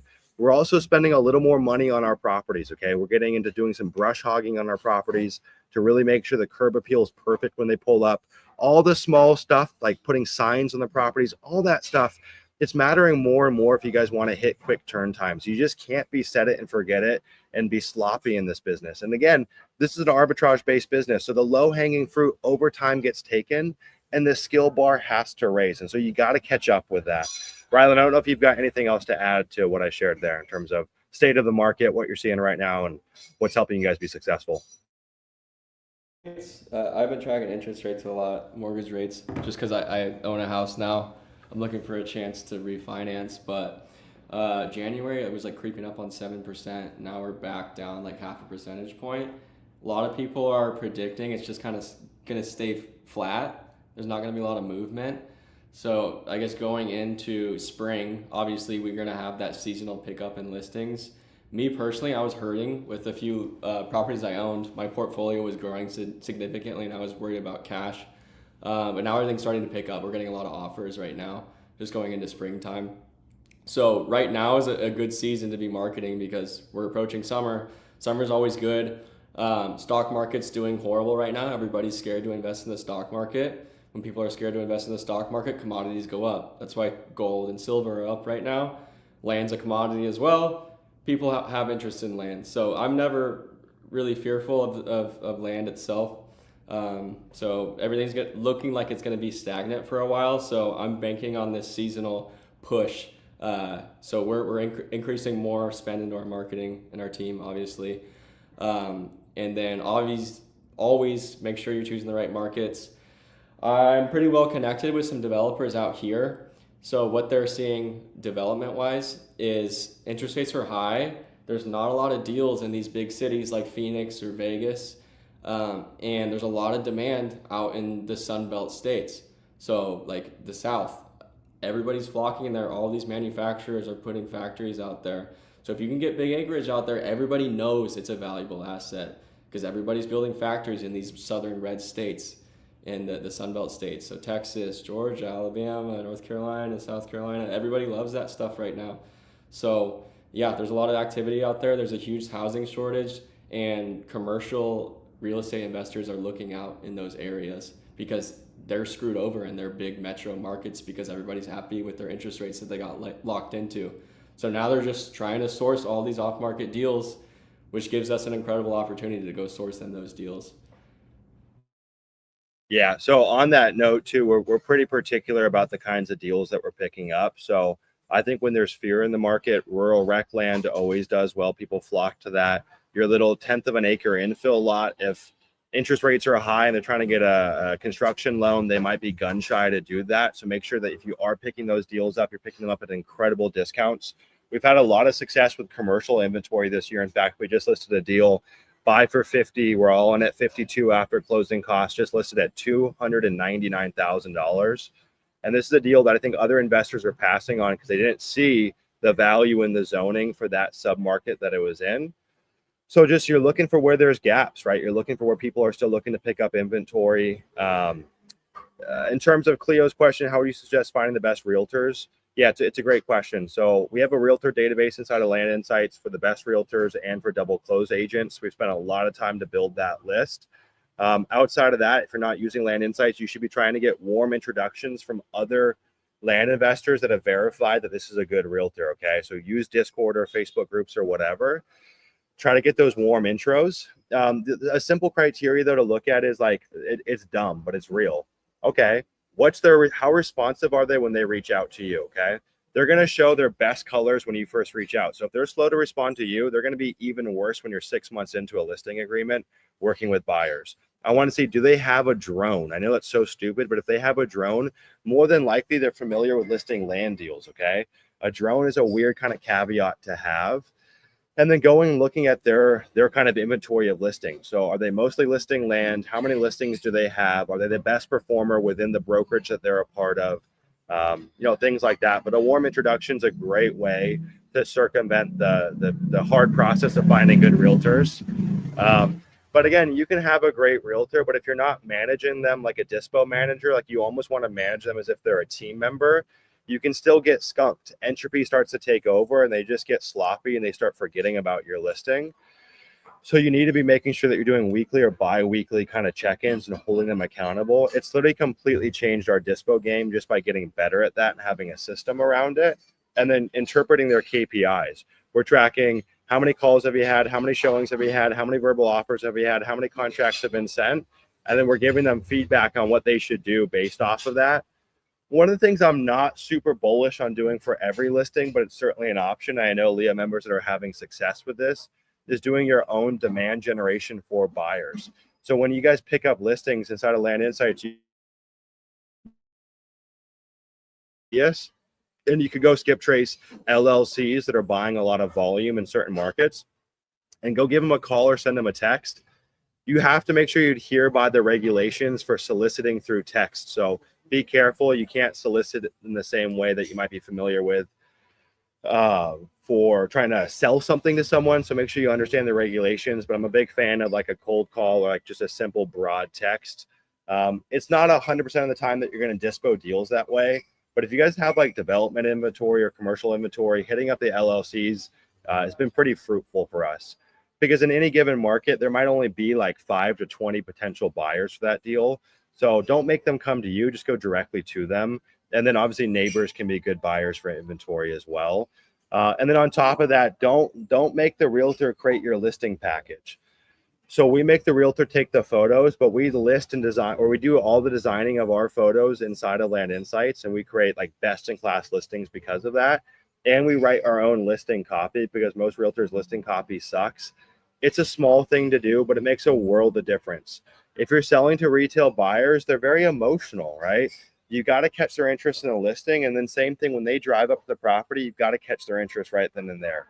So we've been spending money on trash cleanup and we've been spending money on brush hogging just to have a better curb appeal. And we're moving our deals faster and typically for a bit more. You know, you could brush hog an acre on a property for like $1,500 to $2,500. It's high ROI in my opinion. The other thing is like, I mean, this is stupid obvious, but you got to be buying right. You know, I see so many people that try to partner on deals with me and their math is horrible. I'm like, dude, if you bought this deal right now, you'd either lose money today, or if the market turns, you'd get smoked. So buy right, be aggressive with your offers, say no to deals that don't make sense, or double close, owner finance, assign the deal, get creative. But I'm not in the business of buying deals for $700K to sell for $1 million cash closing. I see people all the time trying to do those deals. That's a scary position you're putting yourself in, especially if the market corrects. You've got to be very, very careful with those kinds of deals. So don't be optimistic, buy right. And if you have to say no to more deals, that's fine. You're going to make your life a lot easier because deals do go sideways and you don't want to be caught in those situations. Okay. Kyle, do you have anything to add? Yeah, I do. Yeah, take control of your dispo. Like Sumner was saying, don't just let the realtor do it. My TC, we have a full checklist of once a deal is signed, it's handed over to her. By TC, I mean transaction coordinator. She's basically my dispo manager, and she coordinates drone photos. She gets she figures out how to get AI to make the listing copy. Like we control everything, and we basically give a care package to the agent. So yeah, we want them to be on the phones and to be showing the property and not necessarily controlling the quality of the MLS listing, because that is people are window shopping first. So we want to control as much as we can. And yeah, I mean, totally agree with what you're saying.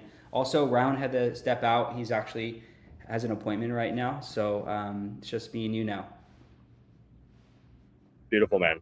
Guys, if there's any more questions, put them in the chat. Happy to go through any questions that you guys have. If there's anything that we can help with while we're here, pop them in the chat. We're coming up on 2 hours, so we'll wrap up here shortly. But if there's anything that we can do to help, could be land related, anything, just throw it in the chat. While you got us here, we're happy to help. And yeah, guys, if you haven't already, schedule a time down below. Go get your 1,000+ free leads. See the tool in real time. Again, we're in a crazy age. We're seeing people that have no team members that are pulling in $500,000 a year, just them and Land Insights. Like, that wasn't possible before. We got a guy inside of LIA. His name is Ben. He had a $300,000 profit month in January. It's him, an intern, one VA, and Land Insights. What other business can you make $300K in a month? This dude wasn't even a year full-time into the business, or maybe he just hit a year full-time. $300K in profit in 1 month. That's ridiculous. We're living in the golden age of entrepreneurship. Take advantage of that. Like, don't try to take shortcuts. Do it right. Understand that you're going to spend a year or two working your ass off before you see anything from this business, but you could literally set yourself up for generations to come. Don't be short-sighted. Play the long game. People really underestimate what's possible in 3 to 4 years. Like, my life changed in 3 years, and I've seen that 3-year rule play out for a lot of my friends. 3 years of doing something consistently with no expectation of returns, you cross over a threshold that changes your life forever, and you can set up your family and maybe even generations to come if you're just diligent for 3 years. This is not a get-rich-quick scheme. It won't happen overnight. You're going to have a lot of hard days. You might cry a few times. You might want to give up. Fucking stay with it. Have some intestinal fortitude and stick with something. Just go all in. Go psycho. Get obsessed, and your life can change before you know it. So he says, any tips on those just getting to Land Insights? We just signed up and we're spending the weekend getting in it. Yeah, I got a few tips for you. Okay. First off, leverage the support. We have what I believe is world-class support. We will get unlimited training calls with you guys. We've had some users where we've gotten on 5 training calls with them. We've helped train their team. Use the resources that we have with Ari. Get on calls with them. Get on the onboarding call. Leverage it. If you guys have questions, we are always here. We pride ourselves on having great support. The folks that struggle, whether it's LIA or Land Insights, are the folks that don't ever raise their hand. If you're confused, you're stuck, you have a problem, raise your hand. We are here to help. Same thing in Discord. Get obnoxious inside the Land Insights Discord. No question is off limits. Leverage that. We run a monthly call for Land Insights support. Show up to those calls. Those calls are cool because you're going to talk to other people that are having success and hear what they're doing. So it's just kind of like a cool collaborative mastermind on marketing.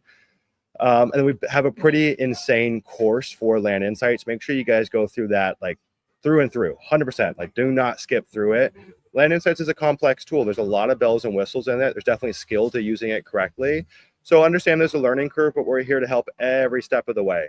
The people that have left Land Insights, we actually just did an interesting study. The people that left Land Insights, none of them ever reached out to support. They didn't show up to the calls. They don't ask questions. They don't get on their onboarding call. And then they're stuck and they're confused. So leverage the support. I can't force you to get to the call. I can lead you to water, but you get to decide if you're going to drink the water. So please leverage those resources. If you have a team, we're happy to help train your team.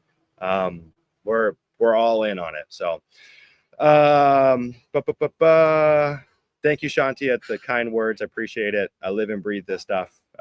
We're really about it. So thank you, Shanti. That means a lot. Anything else, guys? Anything else in the chat? Any other questions? We can help. Let me know, yo. Boom, boom, boom. Any success stories? Any wins you guys want to share? Don't be shy now. Don't be shy. We just got a crazy deal this week, actually. This almost never happens, dude. We got a crazy deal this week. So we've been marketing to this lead since 2023, okay? I think it was November 2023 that we first marketed to this lead. But we've just got this deal in our CRM 3 days ago, and she signed the contract immediately. It's a double close commercial deal. It's 2 lots, 1 commercial, 1 not. It's in Texas. It's like 45 acres, double close at $315, and realtor feedback to list it at $500,000 to $550,000. It's like a $200K profit double close. Now, she signed quickly. That's rare. That, like, usually it takes us weeks or months to get a deal signed. But we've been marketing to this lead since 2023. So it's been a long time coming. All right, looks like we got some good questions in here. Cleo says, where would you point a 19-year-old who is stuck on finding a market to not necessarily subdivide, but just flip larger acreage? I'm looking at Cleo. It sounds stupid because I'm like in quotes biased, but I'm going to give you two options. One, get educated. Don't try to do this shit on your own. We have a 90-day zero to hero program. It's a few $100s. It's a case study where we took 2 land investors from $0 to $240,000 in 90 days. Go through that. Go through LIA. Whatever. Invest in your education. I'm guessing you're starting with a small budget. Don't blow it on gambling on marketing. Or if that's not possible for you and you have an allergy to getting educated, which is crazy to me, but some people do, buddy up. Find someone that's successful in a Discord or a Facebook group. Figure out how you can add value to them, okay? Work as an intern, meet up with them in person, buy them coffee, whatever you need to do. Get around someone that's really doing this and just be a fly on the wall. Don't take action in the business. Take action on getting educated first, and then you'll start to get the puzzle pieces put together. We had a gentleman, he went through one of our beginner programs. He just had his first 6-figure month. He made $130,000 in profit in February. Okay. He went through our beginner program, but he was smart. This is a hard business just to learn through a course. So he went through the beginner program. Then he found a LIA member. He worked as an intern for the LIA member for like close to a year. Now he's hitting 6-figure months. And I think he's like 21 or 22. We have a guy inside LIA who's just turned 21. He's like ripping 50K a month. So like get educated or partner up with someone and just learn first. Okay. So yeah, that's that. Maine said, Sumner, are most of your deals coming from text or mail? Yeah. So most of our deals are coming through text. Okay. The roadmap inside of LIA is you start with direct mail. You build up a, multiple 6-figure or low 6-figure land business. You snowball those profits into building the team that allows you to bolt on texting. You probably need a generalist VA, an acquisition manager, a texting manager, and maybe a comper. You put that team into place, okay? You've got mail running in the background, and we bolt on texting. Texting is the most efficient channel if you do it correctly. The ROAS is ridiculous, but it takes a lot of manpower because you got to run the texting system. You got to comp hundreds of deals a month or a day, depending on the scale that you're running at. And most of your leads are very unqualified. Mail is a lot more qualified in terms of leads you get.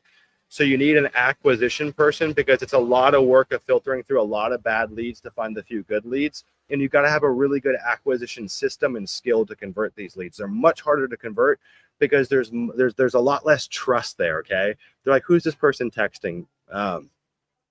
So then you bolt on texting. Then texting takes the front place for your mail. So now we're texting first and then we're mailing last, okay?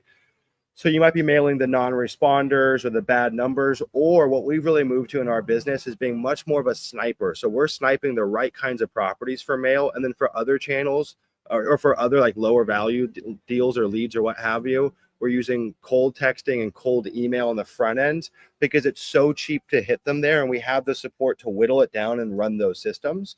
And so we've become much more of a sniper with mail.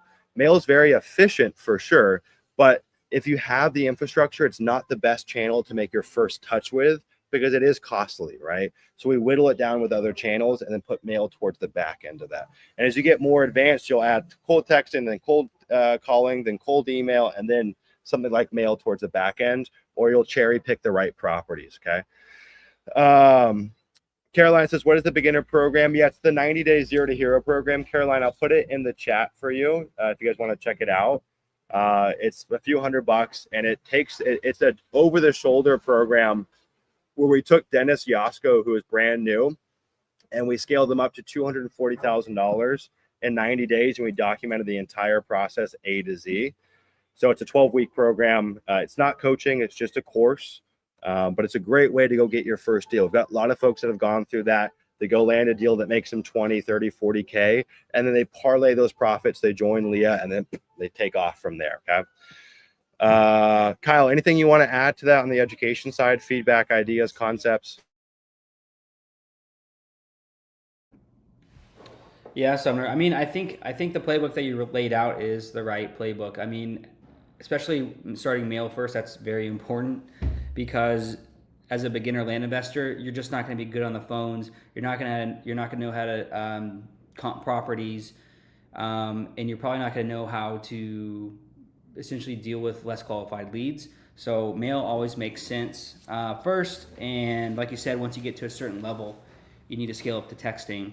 And then after you've mastered that, you can bolt on cold calling. You can bolt on a bunch of other potential different channels, but you should start with mail, and that's what I did. And then I eventually scaled to mail and texting, and yeah, it's a good roadmap. I mean, it's how you hit 7 figures, right? So yeah, I don't really have more to add than that. I think Ryan would probably say the same thing. We just followed the LIA roadmap. Yeah, it's something interesting. I'll just toot my horn for 1 second and we can wrap up here. But if you guys go to events, which I think is really high ROI, I really recommend going to events. It's just awesome. I'll be at an event in Colorado in June, so will Kyle and Rylan and the rest of the team. But get your butt to events too. It's just a great way to rub shoulders with people. A ticket might be a couple $100 or $1,000, and I'm promising you it could change your life forever. And so people like, I don't mean to poo-poo anyone, but I find that a lot of folks like Kyle or Rylan or what have you, folks that have had maybe a little more of an entrepreneurial experience, they know that when they're breaking into a new industry, usually they want to cut time and they want to reduce risk. And so they pay to play, whether it's going to events or paying someone to get coffee with them or paying someone for an hour-long call or joining a program. It's a lot of the people that are new to entrepreneurship that have watched a few YouTube videos that like, oh yeah, I don't need any help. I don't need a community. I don't need support. I don't need guidance. And I think that's a real short-sighted view. We had a guy join LIA last year. He's an 8-figure entrepreneur. He exited his business for a huge amount of money. He's friends with Alex Hormozy, all that stuff. He found land investing on YouTube, and a week later joined a coaching program. He joined LIA. It's like there's something to that, right? Anytime I have a problem, I think who, not how. Become friends with them or pay them for information or get coffee with them or something. And events is a great way to do that because you can be in a room with people that are doing like multiple 7 figures a year and you can just go chat with them. And that's invaluable. You know what I mean? And in fact, the origin of Land Insights was because Kyle came to our event in our first one ever in Las Vegas. And that was the origin of this. So you could have partnerships or funding opportunities or get new information that can change your life forever. Caleb, I'll put it in the chat for you. It's the Milk and Honey land conference. So let me get the link for you. I'll put it in the chat. The whole Land Insights team will be there. Some of the LIA team will be there. Land Insights is actually sponsoring the whole event. We'll be doing some speaking sessions. It's a great event. If you guys like cars too, they rent a bunch of supercars that you get to drive as well. So if you're a car person like me, you're going to love it. You get to drive like Lambos, McLarens, Porsche GT3s. It's like during the intermissions, you just get to go rip up in the back roads of Colorado. It's put on by my good friends, Devin Haney and Peter Nukasani. So it's a great team of people. And they're not there to sell you guys shit, right? They have nothing to sell. I hate events when they go and they just pitch you. Honestly, I lose money on every event that we host. I spent $80,000 on our event last year and didn't make any money on it because I refuse to pitch at these events. I think it's in bad taste if someone's paid for a ticket just to get sold to. I hate that. And I support Peter and Devin because that's not how they roll. They've got nothing to sell you guys. It's just good information and good people. So it's one of the few events I stand behind. I think it's a great event. All right, guys, I guess we can wrap up here. Thank you, everyone. Coming up on 2 hours. Appreciate y'all. Hopefully this has been helpful. If you're a Land Insights user, thank you guys for your support. Again, it takes a village. A lot of the feedback is what's made this tool what it is today. So thank you for sticking with us. This all started as a shitty Tableau database a few years ago. Kyle's come in and changed the game. His development chops are way above and beyond what we could ever afford. So the Land Insights went through a massive iteration when Kyle, Rylan, and myself all partnered up together, and it's been just a great trifecta. And we've got a great team behind the scenes and just a great community, both in LIA and Land Insights. So thank you guys so much. Love each and every one of you guys. Have a great weekend. Take care of yourself.